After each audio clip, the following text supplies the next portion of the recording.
Hi hello എല്ലാവർക്കും നമ്മുടെ പുതിയൊരു വീഡിയോയിലേക്ക് സ്വാഗതം. ഒരുപാട് പേർക്കുള്ളൊരു സംശയമാണ് കേട്ടോ, എങ്ങനെയാണ് കറക്റ്റായിട്ട് വിഷ്വലൈസേഷൻ ചെയ്യേണ്ടത്. പലർക്കും വിഷ്വലൈസേഷൻ ചെയ്യുമ്പോൾ ഫോക്കസ് ചെയ്യാൻ സാധിക്കുന്നില്ല, കോൺസെൻട്രേഷൻ ലഭിക്കുന്നില്ല എന്നൊക്കെ പറയാറുണ്ട്. ആദ്യ സമയങ്ങളിലൊക്കെ എനിക്കും അങ്ങനെ തന്നെയായിരുന്നു. നമ്മൾ കറക്റ്റായിട്ട് വിഷ്വലൈസേഷൻ ചെയ്യണമെങ്കിൽ നമ്മൾ ഒരു മെഡിറ്റേഷൻ പ്രാക്ടീസ് ചെയ്യേണ്ടതുണ്ട്. മെഡിറ്റേഷൻ ഒന്നും പ്രാക്ടീസ് ചെയ്യാത്ത ആൾക്കാരിൽ വിഷ്വലൈസേഷൻ ചെയ്യുക എന്നുള്ളത് കുറച്ച് ബുദ്ധിമുട്ടുള്ള ഒരു കാര്യമാണ്. അങ്ങനെയുള്ള സമയങ്ങളിൽ നമുക്ക് ഏറ്റവും കൂടുതൽ എഫക്റ്റീവായിട്ടുള്ളൊരു മെത്തേഡ് എന്ന് പറയുന്നത് ഗ്രാറ്റിറ്റ്യൂഡ് റൈറ്റിംഗ് ആണ്. എനിക്ക് ഒരുപാട് ഹെൽപ്പ് ചെയ്തിട്ടുള്ള ഒന്നാണ് കേട്ടോ ഗ്രാറ്റിറ്റ്യൂഡ് റൈറ്റിംഗ്.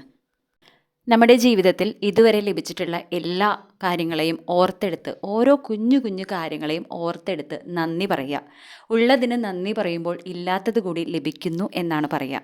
അങ്ങനെ പറയുന്ന സമയത്ത് പലരും എന്നോട് പറയുന്ന ഒരു കാര്യമാണ്, അങ്ങനെ പ്രത്യേകിച്ച് നന്ദി പറയാനുള്ള കാര്യങ്ങളൊന്നും എൻ്റെ ലൈഫിൽ ഉണ്ടായിട്ടില്ല, ഞാൻ ആഗ്രഹിച്ചതൊന്നും ഇതുവരെ എനിക്ക് ലഭിച്ചിട്ടില്ല, നല്ലതൊന്നും എൻ്റെ ലൈഫിൽ ഉണ്ടായിട്ടുമില്ല, ഇനി ഉണ്ടാവാനും പോകുന്നില്ല, അപ്പോൾ പിന്നെ ഞാൻ എന്തിനാ നന്ദി പറയുക എന്നാണ് പലരുടെയും ഒരു സംശയം. സത്യത്തിൽ അതുതന്നെയാണ് നമ്മുടെ പ്രശ്നം. നമുക്ക് ഉള്ള കാര്യങ്ങളിലേക്ക് നമ്മൾ ചിന്തിക്കില്ല, നമുക്കില്ലാത്തതിനെ പറ്റിയാണ് നമ്മളെപ്പോഴും ചിന്തിക്കാറ്. നിങ്ങളൊന്ന് ചിന്തിച്ചു നോക്കൂ, നിങ്ങൾക്ക് ഒരു ഫോണുണ്ട്, നിങ്ങൾക്ക് കിടക്കാൻ ഒരു വീടുണ്ട്, ഉടുക്കാൻ വസ്ത്രമുണ്ട്, കഴിക്കാൻ ഭക്ഷണമുണ്ട്. ഇതൊന്നും ഇല്ലാത്ത എത്രയോ പേരുണ്ട്. അവരുടെയൊക്കെ ഒരു സ്വപ്നമായിരിക്കും ഈ പറയുന്ന കാര്യങ്ങളൊക്കെ. അതൊക്കെ നമുക്കുണ്ടെങ്കിൽ അതിനൊക്കെ നന്ദി പറയുക. ഒരു ദിവസം നമ്മുടെ ലൈഫിലുണ്ടാവുന്ന ഓരോ കുഞ്ഞു കുഞ്ഞു കാര്യങ്ങൾക്കും നന്ദി പറയുക. ആ നന്ദി പറഞ്ഞ് ഒരു ബുക്കിലേക്ക് അത് എഴുതി വയ്ക്കുക. എഴുതി വെക്കുന്നത് വളരെ ഇമ്പോർട്ടൻ്റ് ആയിട്ടൊരു കാര്യം തന്നെയാണ്. നമ്മൾ എന്താണോ എഴുതി വെക്കുന്നത് അത് നമ്മളിലേക്ക് വന്നു ചേരും എന്നതാണ് വാസ്തവം. ഉള്ള കാര്യത്തിന് നന്ദി പറയുന്നതിനോടൊപ്പം തന്നെ നിങ്ങൾക്ക് ആഗ്രഹമുള്ള ഒരു കാര്യം നടന്നു കിട്ടിയതിനും നന്ദി പറയാവുന്നതാണ്. ഉദാഹരണമായി, നിങ്ങൾ ആഗ്രഹിച്ചൊരു ജോലി നിങ്ങൾക്ക് ലഭിച്ചു, അതിന് പ്രപഞ്ചശക്തിക്ക് നന്ദി എന്നും പറഞ്ഞ് നമുക്ക് ഗ്രാറ്റിറ്റ്യൂഡ് എഴുതാവുന്നതാണ്.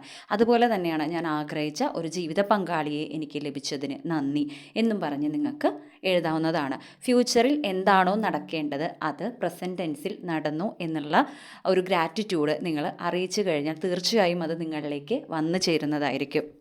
ഇങ്ങനെ ഗ്രാറ്റിറ്റ്യൂഡ് എഴുതുന്ന സമയത്ത് ഒരു കാര്യം മാത്രം നിങ്ങൾ ശ്രദ്ധിച്ചാൽ മതി. നിങ്ങളിൽ നടന്ന കാര്യമാണെങ്കിലും ഇനി നിങ്ങൾക്ക് നടക്കേണ്ട കാര്യമാണെങ്കിലും നിങ്ങൾക്കത് ലഭിച്ച നന്ദിയോടുകൂടി വേണം ആ ഒരു ഗ്രാറ്റിറ്റ്യൂഡ് എഴുതാൻ. ആ കിട്ടിയ ഫീൽഡ് വേണം നിങ്ങൾ നന്ദി പറയാനായിട്ട്. ഓൾറെഡി യു ഹാവ് ഇറ്റ്, ആ ഒരു ഫീൽഡിൽ വേണം നിങ്ങൾ നന്ദി പറയാനായിട്ട്. അങ്ങനെ ഹൃദയത്തിൽ തൊട്ട് നന്ദി പറയുമ്പോൾ തീർച്ചയായും ആ കാര്യം നിങ്ങളിലേക്ക് വന്നു ചേരുന്നതായിരിക്കും. എല്ലാവർക്കും ഇന്നത്തെ വീഡിയോ ഇഷ്ടമായെന്ന് കരുതുന്നു. പുതിയൊരു വീഡിയോ ആയിട്ട് നമുക്ക് കാണാം.